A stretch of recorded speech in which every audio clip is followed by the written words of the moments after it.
So, the other day, I was talking to this teacher friend of mine, and mid-conversation, he casually said that, Yes, I use AI to grade my students' assignments. now, I'd already known that kids were anyway using AI to complete their assignments, but a teacher saying that he was using AI to grade it was something entirely new. All this seems like a giant hoax waiting to uncover. The student doesn't even write his assignments, and the teachers don't even read it, and somehow nobody has a clue. So like any rational person would do, I began my search for the truth.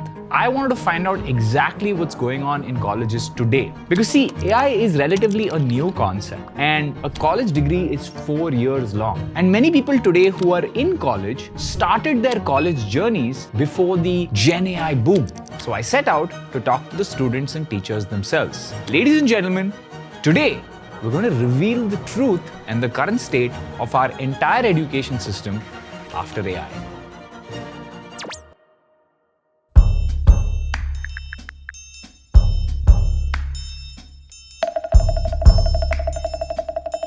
How do you do your homework these days? I do my homework again mostly through AI. My first step is to go open AI. So even though if you want to write it on paper, we ChatGPT the answer and then write it. Now, if it was something like online based, I would just copy and paste and get it done with.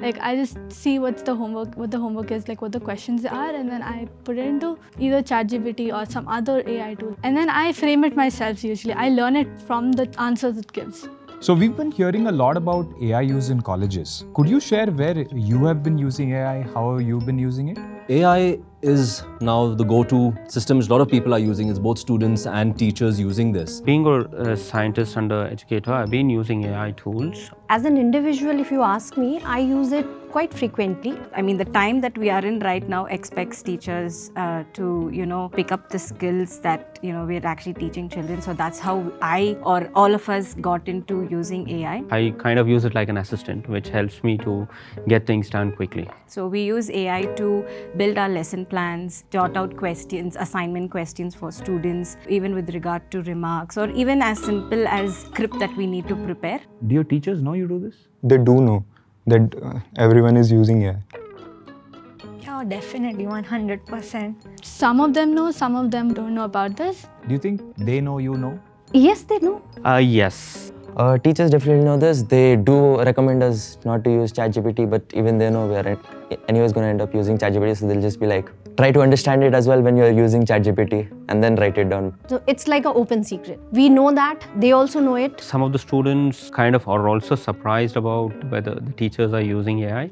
Do you think teachers are using AI to grade your assignments? I would say not for grading the assignments, but obviously to prepare for their lectures or for testing. Do you use it to grade assignments? Yes, I do use it to grade assignments. Yes, we do. Absolutely, we do. They're likely to use it, like 80% of the time they're likely to use it. And why do I do that is because I'm going to invest my time in one assignment and look line by line what they have written. It will take a long time for me. Instead of that, if I use any generative AI which is there, it helps me to grade, give the feedback instantly. What do your friends do? Yeah, most of my friends just copy it down, plain exact however it was. They use ChatGPT, just blindly copying it. And when exams come, because we have offline exams, that's where they can't do anything, but in assignments, they're getting full scores. So for example, if the deadline is tomorrow, they would sit 30 or 1 hour before that, go to the assignment page, copy the overall assignment, and then go to AI and find what could be the possible answer.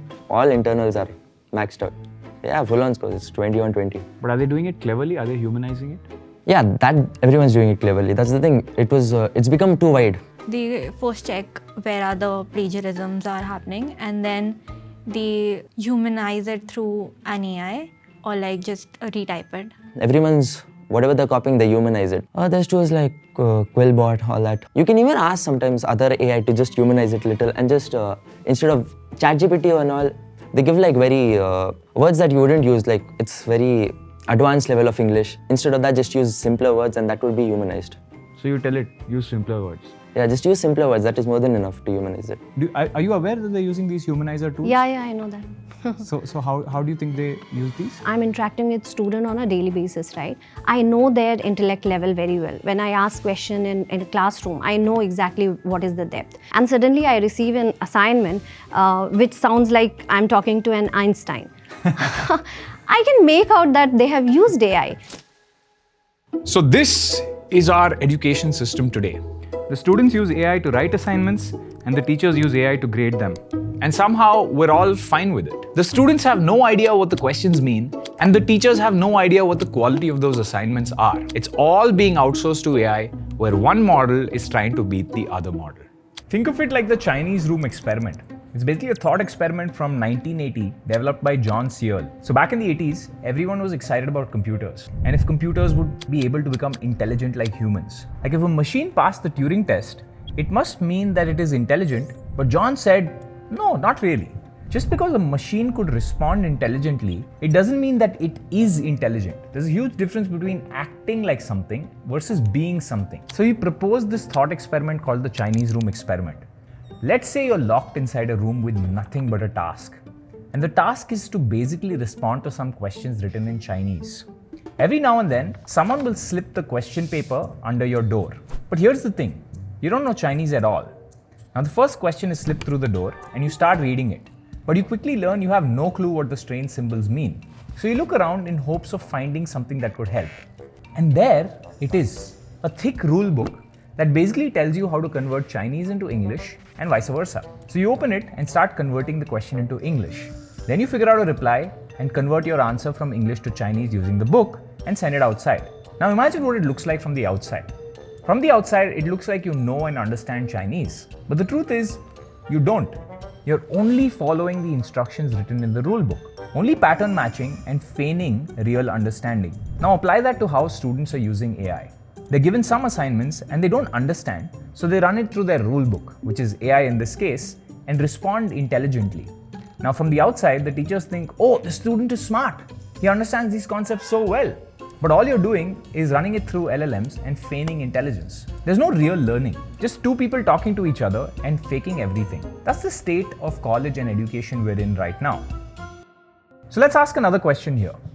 If the entire work is being outsourced to ChatGPT anyway, why not just include it in our system? Why not stop pretending that AI isn't changing our lives in real time? We've had this entire idea of, oh, don't use a calculator because you're not going to carry it all the time. It used to be the narrative back in my day, but that's already failed. The entire idea of exams was built upon this broken belief that you're not going to have computers in your pocket, so you must memorize as much as you can. But look at today. It literally takes me 2 seconds to just pull out my phone and do anything I want. Not just the calculator, the entire stationery box has been replaced by the phone. In another example, I want you to look at Cluely, which is a popular AI tool that helps you cheat on everything like your exams or on an interview. The only reason Cluely is becoming so popular and has raised $15 million from A16Z, despite the fact that it encourages cheating, is because banning technology is not sustainable. The Cluely founder has literally said, today is cheating, but tomorrow it's fair. Think about that for a second. As technology progresses, we're going to have more and more tools that let you do anything you want. We're going to have glasses with built-in LLMs that give you the answers in a beautiful hovering UI. We're going to have ChatGPT in our eyes plugged in to us all the time. Johnny Ive and OpenAI are already building hardware products that let you do it. Soon, we're even going to have Neuralink chips available to us. Some of you might plant it in, some of you might not plant it in, but it's going to be inside your skulls. And it's going to give us answers without even asking. It's going to happen at some point. It's already past the proof of concept stage. All this banning AI in college is not really sustainable. You can't ban something till eternity. Someday you will realize that you messed up big time, but by that time, you would have already missed the train. Somebody has to wake up and shake the entire system into waking up as well. This can't go on forever, and the faster we adapt to this change and design our curriculums around AI, the better it is for us.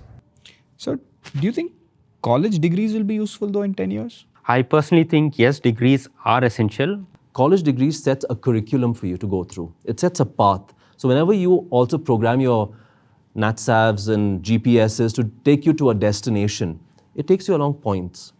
Whereas if you do it on your own, Sometimes you're diverted. Now, even with all its flaws, it would be unfair for me to say that schools or colleges have no value. Some colleges do offer meaningful things, but probably not in the way most people think. See, college isn't just about learning new things. That part you can do on your own by just going to the internet and learning anything you want. It's been possible since pre-AI. So then what is the point of college? Well, among other things, one of the biggest values colleges offer is helping you get a job. In a way, colleges function kind of like catalysts and credibility boosters. Yes, there's some learning happening, and there's definitely the practicals, which I think is very valuable. And there's also in-hand experience and peer relationships. But if you went to a top-tier college like an IIT or Harvard, it's much easier for you to get a job. That's because companies aren't always hiring based on actual intelligence, but perceived intelligence. They look at your CV and think, this person got into one of the toughest colleges out there, so they must be smart. That's because these colleges and institutions are already filtering for certain traits, like intelligence, critical thinking, and hard work. How would you get through a JEE exam without those things? And those colleges then become credibility tags. That's the whole point of designing entrance exams so tough, because then getting in becomes kind of a certification itself. You have already proved yourself going in. Now, on the flip side, if your degree comes from a lesser known college, it can work against you today. And it usually does. Even if you worked hard and learned a lot on your own, there's still that doubt in a recruiter's mind. Why didn't they make it into a better college? Now, we can debate whether this is fair or not, but that's how people's perceptions work. And that's how the system has always seemed to work. You know, we learned this from AV. Since AV now has become a brand, I'm talking about the video editing school. If you're a video editor graduating from there, you don't face much difficulty today getting a job. It's like a stamp, right? And that now we have to be even more careful of making sure the people have skills, because for that brand and credibility to continue, we have to make sure these people are good. Sometimes you even get placed without the interview process. That's because the very first few people who came out of the AV school were genuinely very good, which helped us build the reputation AV has now. A lot of the edtechs have learned this. So in their first batch, they get the best students and they give them scholarships, because they're like, this is going to build the brand for the next few students. Because when these students go to companies or get placed in companies, if the companies really like it, they tell their friends, hey, I love this talent, and they hire more from it. So a lot of edtechs have started doing this now. Anyway, so what if you couldn't get into a nice college? What if you're just not good at giving exams, so you went to a low-tier college? So the brand is not working for you, but you're still a smart individual. What's left for you now? How are you going to get hired when the brand is not working for you? Well, I have a solution, and to be honest, it's very obvious. It's just learn by yourself. You have this godlike technology with you. And the thing is, we work very closely with laptop brands. And the truth is, the reason for it, while we had options of so many different brands to work with, a laptop is something I truly believe in. Thing is, your laptop today is much more than a device that you can just watch movies on. It's literally one of the best teachers you can have. Think about it. You can go to YouTube and the internet and learn almost anything. And with the advanced AI models we have now, learning and education can get 1,000 times better. But why laptops exactly? You could probably do this on a phone too. And like I've said, as a creator, there are so many categories of brands that want to work with us, but our default has always been, we should definitely work with one PC or laptop brand. Why? Well, there are two reasons. First is, laptops allow you to enter producer mode. And there's just something about laptop real estate, right? A bigger screen that lets you enter a producer mode. Think about how you use your phone. When you're on your phone, you're suddenly a consumer. You end up watching reels, scroll Twitter, or just randomly consume useless things. And you might not have spent too much time thinking about this, but ask yourself why you don't sit and have the behavior of scrolling reels on a laptop. It's strange, right? Like, why don't you go through shorts and reels on a laptop? It's not natural behavior. And this is a working theory, is that when the screen size is larger and you're able to do multiple things and you're able to have tabs, you enter this mental state where you're more mindful about things and think more like a creator. You start coding, learning, and researching about different topics and go into rabbit holes. And this is true even if you started with gaming. Like, for me, my entry into most of these rabbit holes was when I was young. I used to play a lot of Dota. And because I was on the same machine while looking for a game, I would alt-tab and start trying other things. I would just play around with things. And it only makes sense, right? Because since the dawn of the App Store, all the social media apps have been optimized for smartphones, not for laptops. And over time, your brain starts to associate your phone with social media apps. Over time, your brain starts to make social media synonymous with your phone.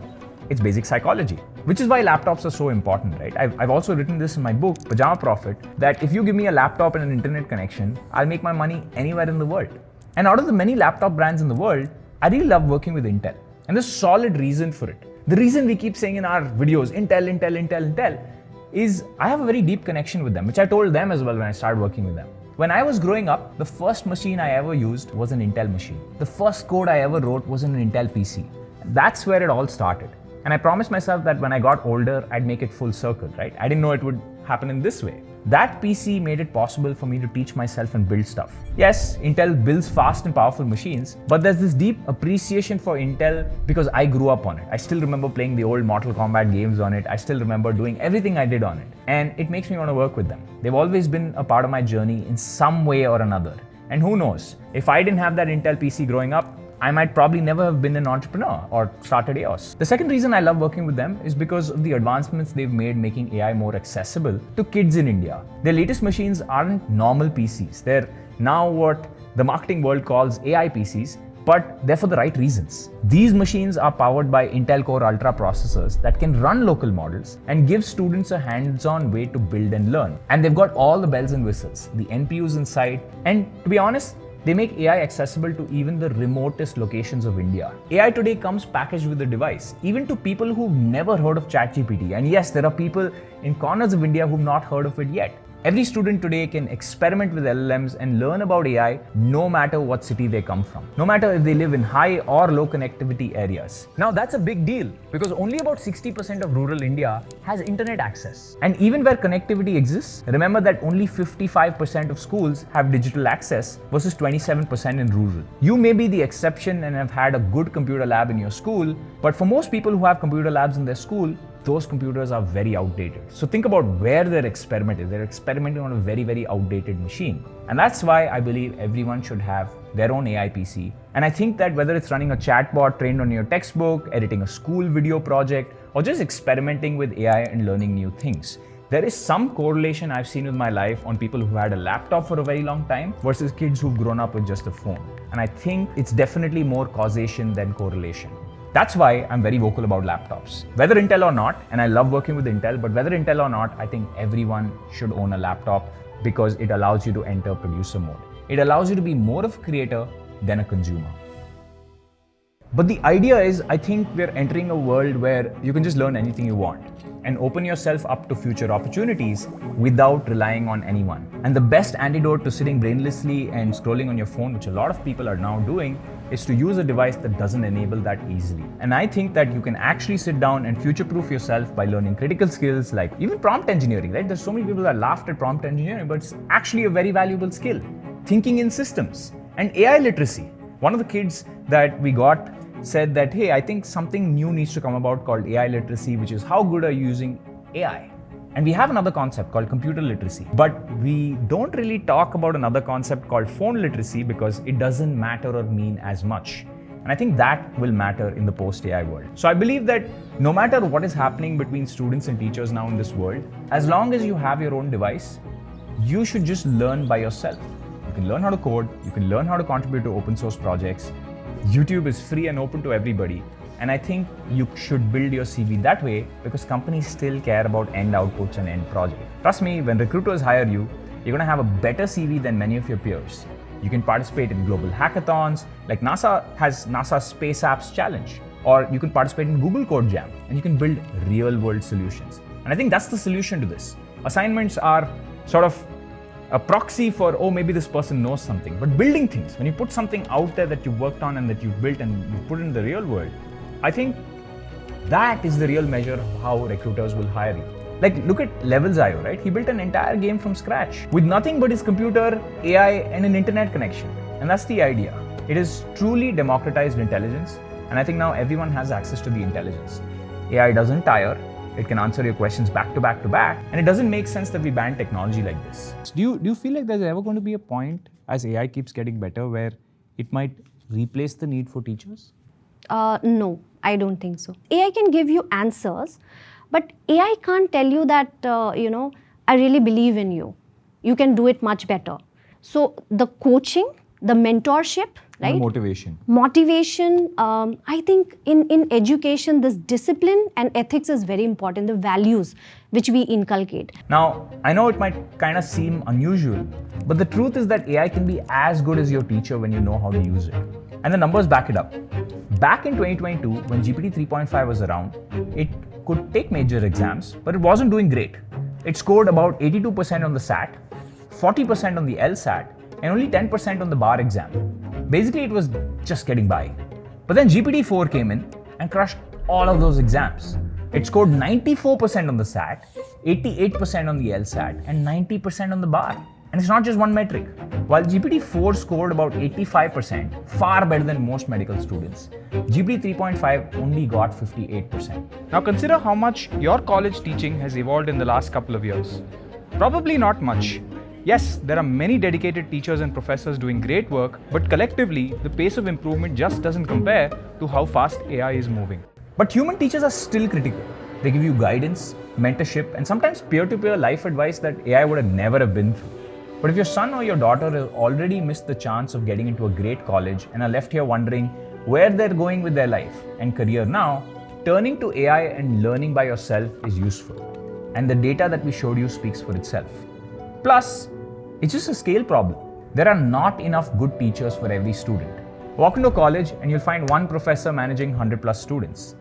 Despite Benjamin Bloom proving decades ago that students who get one-on-one tutoring perform 2 whole standard deviations better than the ones in a normal classroom, it's the difference between 50th percentile and 98th percentile. It's like jumping from being average to top 2%. We are still stuck with one teacher per 100 students. It's unbelievable. With AI and technology getting better, I think every student can have a personal tutor that doesn't just give them answers, but actually guides them into solving complex problems.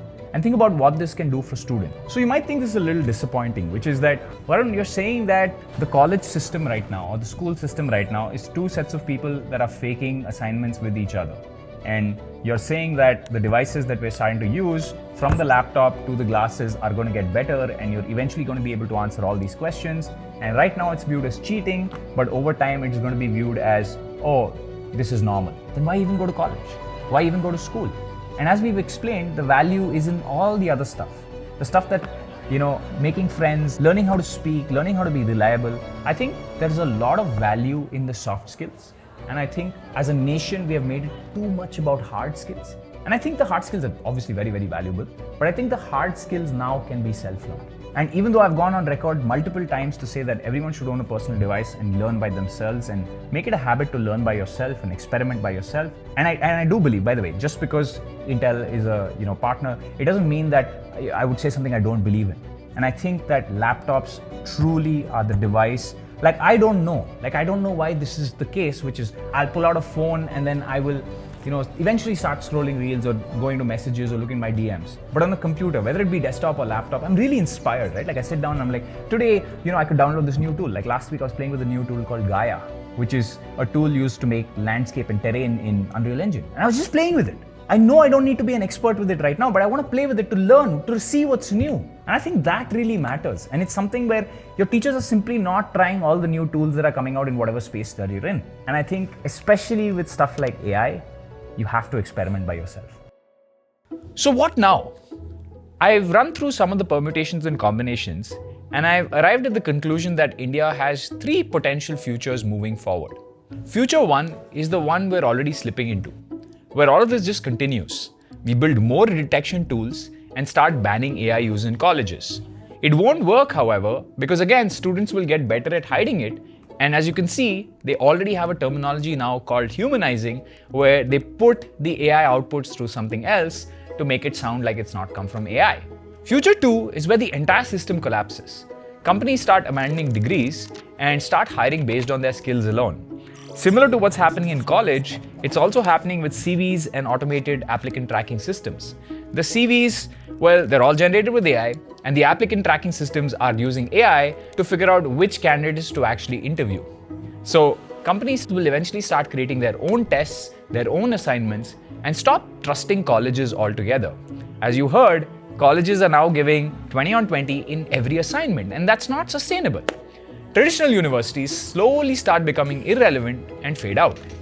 See, people will still learn because there's AI now, but we lose the mentorship, the peer learning, the human touch that college provides. It all becomes just you and a screen and nothing else. The third future, the one future that actually makes sense. We use AI to give every student a personalized tutor, just like Bloom imagined. Teachers then focus on what AI can't do, like mentoring, guiding, and helping students. They help them how to think, AI use becomes factored in, and every test will and should assume that students will always use AI, so tests become more about creativity and problem solving and less about memorization. Yes, the degree still exists, but they start signaling something real again. The solution isn't to outright ban AI in schools or colleges. It's simply not sustainable, and it goes back to the calculator example I gave you. We stop pretending that AI is not taking over and start preparing for it.